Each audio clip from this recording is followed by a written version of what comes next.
Merci de votre présence nombreuse à ce séminaire. Et puis surtout, merci des trois derniers mois que j'ai pu vivre en tant que chargé de mission sur cette adaptation des normes. Et je peux vous dire à titre personnel que ces 3 mois ont été extrêmement exaltants et excitants, je dirais même, et à soulever en moi des espoirs qui ne retomberont pas, j'en suis sûr, vu votre présence nombreuse à ce séminaire de travail. Alors, l'adaptation des normes de construction, un enjeu prioritaire.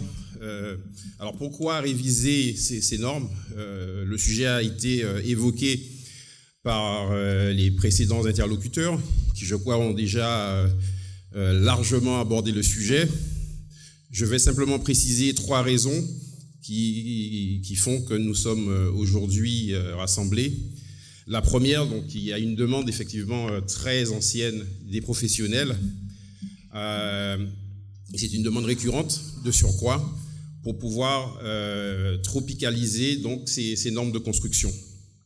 Il y a eu, vous vous en souvenez peut-être, donc ces règles Antilles qui ont été, on peut le dire, un succès, mais qui n'ont pas été poursuivies ni mises à jour suffisamment par faute de moyens financiers. Et puis ensuite, il y a eu une autre expérience, je dirais, de localisation de la norme, qui là a été un peu plus problématique. Il y a une table ronde sur ce sujet, qui est donc le sujet de la RTA-DOM et de la RTM. La deuxième raison, et elle est à mon avis essentielle, c'est donc la mission sénatoriale du mois de juin 2017, qui est donc s'est intéressée à la normalisation dans les DROM. Et cette mission tirait un constat assez cinglant, disant en particulier donc, que les normes pour les DROM constituaient un maquis largement inadapté. Les conclusions aussi de cette mission sénatoriale notaient que le système de production de ces normes ignorait complètement les acteurs des Outre-mer. Voilà, donc les normes se font pour nous, par d'autres. Donc c'était un peu ça le constat qui avait été fait donc, par cette mission sénatoriale. Et puis donc cette mission notait également un certain nombre d'incohérences de ces normes telles qu'elles existent, et je pense que les tables rondes vont à ce sujet l'illustrer. Et puis l'événement bien sûr marquant qui en fait a vraiment enclenché cette révision des normes, c'est la saison cyclonique 2017. Voilà, donc 2 ouragans majeurs, dont un, Irma, le premier, qui donc ravage les îles du Nord avec une sinistralité extrêmement importante, puisqu'on estime que 90% du bâti de Saint-Martin, en particulier, a été impacté à plus ou moins certains niveaux. Ensuite, donc, on a 27 400 constructions impactées sur cet événement pour 1,83 milliard d'euros de dégâts. Vous faites le ratio, on constate que c'est considérable. Voilà. Et donc cet événement assez particulier, mais qui finalement, on l'a dit, pourrait ne pas être aussi singulier à l'avenir, a mis en lumière un certain nombre d'incohérences dans l'aménagement du territoire, en particulier les constructions peut-être trop proches du rivage. Je sais que c'est un sujet sur Saint-Martin qui n'est pas encore aujourd'hui tranché. Voilà, des erreurs de conception sur les bâtiments et les infrastructures. Ce sont des choses qui étaient déjà apparues lors du phénomène Hugo en Guadeloupe, puisqu'il y a un certain nombre de choses qui ont été modifiées dans la façon dont on concevait les constructions. Des erreurs de mise en œuvre, nombreuses malheureusement. Voilà. Et puis surtout, une mauvaise tenue dans le temps de bâtiments. Et là, on a sans doute un levier pour pouvoir, par rapport aux choix de matériaux qui sont faits, pouvoir contrecarrer cette donnée. Donc voilà donc les 3 raisons qui nous font. Alors en plus, on se retrouve aujourd'hui dans un contexte qui est extrêmement favorable avec cette loi ESSOC, donc la loi pour un État au service d'une société de confiance. Et moi j'aime bien le mot confiance dans cette loi, dans l'intitulé de la loi, qui permet, et ça elle est relativement récente, il y a peut-être des initiatives qui commencent à émerger, mais qui permet en fait de ne pas appliquer certaines règles de construction, mais à une condition cependant, de prouver que la solution alternative permet d'atteindre les objectifs de la réglementation. Alors c'est une ouverture qui me paraît intéressante et surtout je pense qu'il est indispensable de s'engouffrer dans cette démarche pour pouvoir justement expérimenter, c'est quand même le thème, et c'est une initiative vraiment qui favorise l'innovation et à ce titre, puisqu'on a parlé des matériaux, l'industrie locale devrait pouvoir proposer de nouveaux produits, mais il faut que les maîtres d'ouvrage puissent embrasser aussi la démarche pour permettre que cette innovation se déploie. Voilà. Les enjeux de l'adaptation des normes de construction, ils sont multiples. Voilà, donc il y a clairement un enjeu, on l'a dit au travers de la loi ESSOC, d'innovation avec la possibilité de créer des savoir-faire qui seront exportables. Nous avons sans doute de l'avance par rapport à certains des pays qui nous entourent et c'est vraiment une opportunité claire, économique, vraiment économique, de pouvoir aider nos voisins et en aidant aussi notre économie. Il y a un enjeu clair, et le président Marie-Jeanne l'a rappelé, de coûts de construction. Nous sommes dans un système contraint avec des capacités financières des populations qui sont ce qu'elles sont. Voilà, donc il y a clairement un enjeu dans cette dynamique d'amélioration des normes, de rester dans un cadre financier contraint. Il y a un enjeu clair d'efficacité énergétique. C'est un sujet qui n'est pas un sujet gadget, c'est un vrai enjeu. Voilà. Il y a un enjeu également de solidité du bâti. On le voit bien au travers de certains aléas, donc l'aléa sismique, l'aléa cyclonique, sur lesquels nous sommes très exposés. Il y a aussi également un enjeu de confort des occupants. C'est une préoccupation qu'il ne faut pas ignorer. Voilà. Et le dernier point, c'est le coût d'utilisation et d'entretien de ces constructions. On le voit bien, et il y a aujourd'hui nécessité de réfléchir au maintien de la qualité de ces constructions tout au long de leur vie, avec un enjeu de transmission quand il s'agit de biens privés.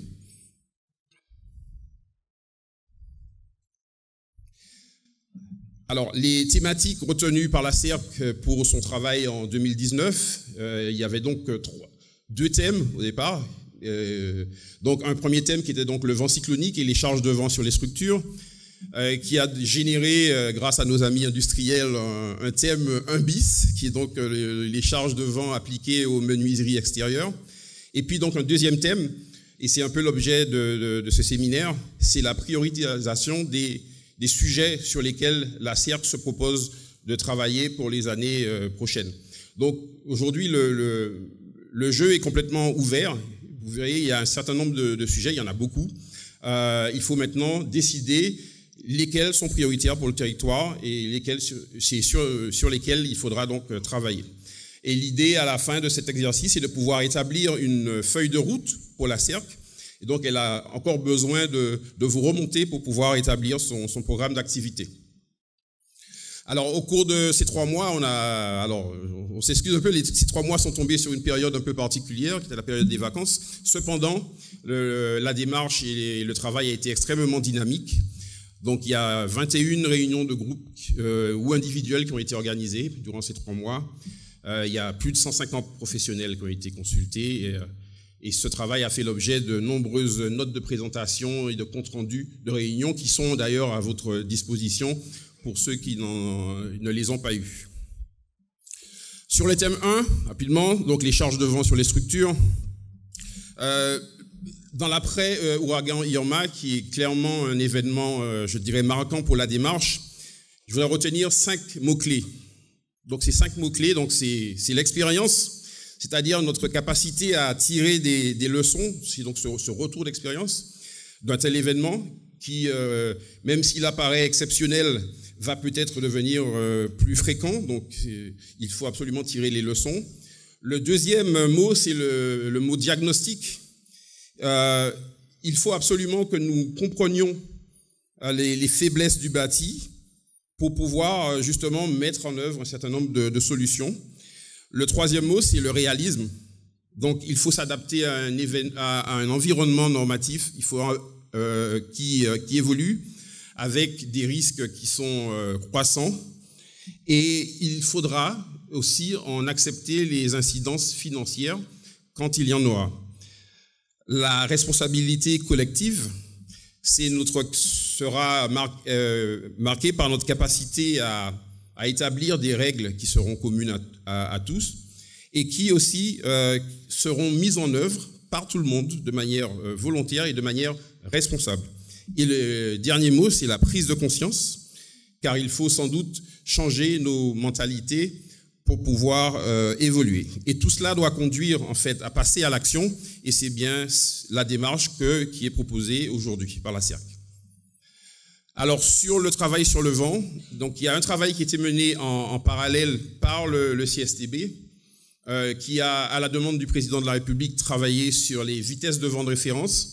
Alors actuellement, juste pour ne pas trop rentrer dans les détails, mais le vent qui est pris en compte aujourd'hui de référence pour la Martinique est un vent à 32 mètres secondes qui correspond à 115 km/h. Ça peut vous paraître faible, mais c'est en fait un vent statistique. Je ne rentrerai pas dans les détails.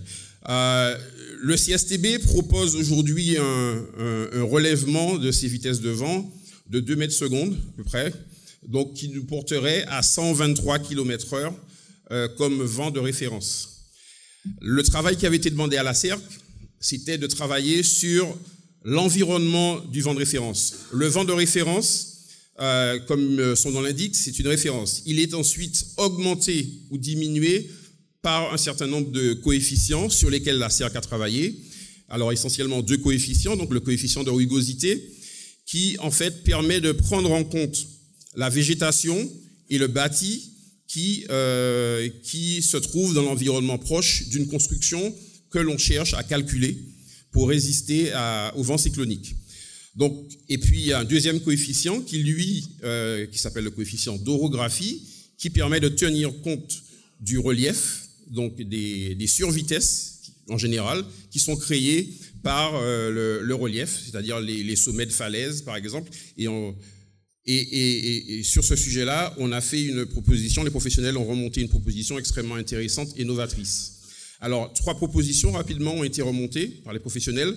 1, le classement de l'ensemble du territoire martiniquais en catégorie 0, c'est-à-dire la catégorie la plus défavorable. Donc, c'est la catégorie qui en fait concernait les bords de mer. On a considéré que la taille réduite de l'île ne permettait pas au vent cyclonique d'être impacté par le relief, donc nous ne sommes pas sur des continents. Donc en fait, il n'y a aucune raison qu'une construction sur le bord de mer du Robert soit calculée différemment qu'une construction au Gros Morne. Ça n'a aujourd'hui aucun sens. Donc c'est la première décision avec une volonté de mettre en application cette décision assez rapidement. Pour la petite histoire, il y a déjà de nombreux maîtres d'ouvrage qui ne calculent leur construction qu'avec le coefficient 0. La deuxième proposition, c'est donc la prise en compte des survitesses de vent dans les vallées encaissées via un coefficient d'orographie spécifique. La seule norme qui aujourd'hui le fait, c'est la norme cubaine sur les vents cycloniques. Et la troisième proposition, c'est la création de catégories de bâtiments à l'identique de ce qui se fait aujourd'hui pour le séisme, avec des catégories qui iront crescendo en fonction de l'intérêt stratégique du bâtiment, c'est-à-dire l'intérêt pour la survie des populations, pour les activités économiques, mais également pour la gestion de crise pendant et après l'événement. Donc plus ces bâtiments seront sensibles, et plus ils seront stratégiques, et plus ils seront de catégorie élevée. Sur le thème 1 bis, donc le thème menuiserie, le retour qu'il y a eu aussi de cet événement Irma à Saint-Martin, c'est une très forte sinistralité des menuiseries extérieures. Il y a eu énormément de sinistres à ce niveau. Oui. Avec effectivement des effets dominos sur l'ensemble du bâtiment, des problèmes de charpente couverture que vous pouvez imaginer. La difficulté ici, c'est de savoir comment on peut créer un cadre normatif commun pour différents types de menuiseries, des menuiseries importées, des menuiseries locales en bois et des menuiseries industrielles. Donc c'est un exercice qui n'est pas commode. Voilà, et les professionnels ont également souhaité se poser la question de savoir comment on pouvait prendre en compte les volets dans une démarche de réduction des vulnérabilités, puisque dans le vent cyclonique, l'élément qui est souvent le plus dommageable, c'est la présence de projectiles dans les vents qui viennent impacter les menuiseries et créer un certain nombre de dégâts. C'est une thématique qui est transversale et qui se prête bien en fait à la création d'un projet pilote sur lequel la CERC et les menuisiers travaillent déjà et qui sera dans les semaines prochaines proposé pour pouvoir justement voir comment on peut s'engager sur une démarche de construction de normes qui intégrerait également la formation des entreprises, puisque le président Salomon l'a mentionné, donc dans une espèce de projet global qui serait justement un projet test pour la démarche d'adaptation des normes. Sur le thème 2, donc les sujets normatifs et réglementaires prioritaires, un constat rapide, il y a une augmentation de la sinistralité. Le schéma de gauche indique qu'en moyenne, il y a eu une augmentation de 6,8% des sinistres de toute nature. Les sinistres concernent tous les corps d'État. Et nous avons tenu à mettre en lumière une augmentation, puisque vous voyez, ce sont les couleurs correspondent à des périodes. Donc, pour les ossatures, donc poteaux-poutres, on s'aperçoit qu'il y a une augmentation croissante. Et compte tenu du fait qu'il s'agit de structures, d'éléments structurels, c'est particulièrement inquiétant. Alors, ce qu'on a trouvé aussi, c'est que d'une manière générale, l'information sur la sinistralité est disponible. Cependant, elle est très fragmentée, mais il y a un certain nombre d'acteurs qui ont des données précieuses qui pourraient permettre justement d'avoir une meilleure vision de la sinistralité, savoir quels sont les éléments qui posent problème aujourd'hui, quels sont les corps d'État qui posent problème aujourd'hui à la Martinique, de manière à pouvoir permettre à la CERC de choisir ces sujets et de les traiter sur le fond, ce que nous n'avons pas encore fait. Les professionnels ont identifié 23 sujets différents qui seront à traiter dans les années à venir. C'est un travail qui promet d'être colossal, mais qui est, comme on l'a dit, indispensable. Tous les corps d'État sont concernés. Au cours des travaux, il a été convenu de travailler de manière vertueuse en créant cette espèce de cercle de l'adaptation des normes de construction aux Antilles, avec 4 volets. Un volet sur le choix initial des matériaux, qui doit être fait en essayant de valoriser la production locale et l'innovation. C'est une constante. Un volet sur la qualité de la mise en œuvre, qui, on l'a vu, pose de nombreux problèmes aujourd'hui, avec une volonté de faire monter les entreprises en compétences, mais aussi de les mettre face à leurs responsabilités. Et ça, ce sera valable pour l'ensemble des acteurs de la chaîne de valeur. Le troisième volet, qui aujourd'hui est assez largement négligé, c'est l'entretien des constructions durant leur durée de service. C'est un volet sur lequel il faudra, je pense, mettre l'attention, une attention toute particulière au cours de l'élaboration des normes. Et puis une nouveauté, donc la fin de vie des matériaux et des ouvrages, qui aujourd'hui est négligée, sauf au moment où il faut effectivement le faire. Voilà, donc nous avons souhaité que dans l'élaboration de règles et de normes, on puisse déjà, dès le départ, imaginer la fin de vie des matériaux. Alors, sur cette première phase, un bilan globalement positif, avec une excellente participation des professionnels, et vraiment merci. Et puis aussi, il faut le souligner, un soutien appuyé des membres du comité de pilotage mis en place par la CERC. Et l'idée maintenant, c'est de pouvoir impliquer d'autres parties prenantes. Nous l'avons fait ce matin avec des institutionnels et des politiques, mais il faut que ça se poursuive, car on l'a dit, c'est une démarche continue, donc le soutien doit être lui aussi continu. Il faut trouver des ressources, le président Honoré l'a indiqué, c'est un travail qui coûte, mais qui est indispensable. Et puis, il faut choisir les sujets. Et ces sujets, ils doivent être choisis par vous. Voilà. Et puis, je vais terminer en vous racontant une petite histoire. Alors, c'est toujours l'histoire d'Irma. Donc, c'est le même cyclone. Mais je vais vous la raconter pour les Bahamas.